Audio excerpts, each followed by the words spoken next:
எப்படி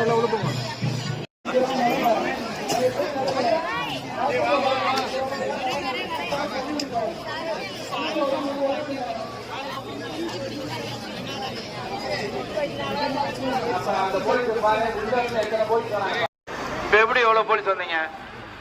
நில்லுங்கப்பா, கொஞ்சம் ரெகுலேட் பண்ணுங்க. நிக்க வச்சு ரெகுலேட் பண்ணி புஷ் பண்ண கொஞ்ச நேரம் 2 hours புஷ் பண்ணு. இவ்வளவு போலீஸ் எப்படி வந்தாங்க? அப்புறம் பின்னாடி அந்த தூண்ல போய் படுத்துக்கிறீங்க. ஃப்ரண்ட் வாங்க, இந்த பேரிகார்டுக்கு முன்னாடி வா. எல்லா போலீஸும் பேரிகார்டு கடந்து வா.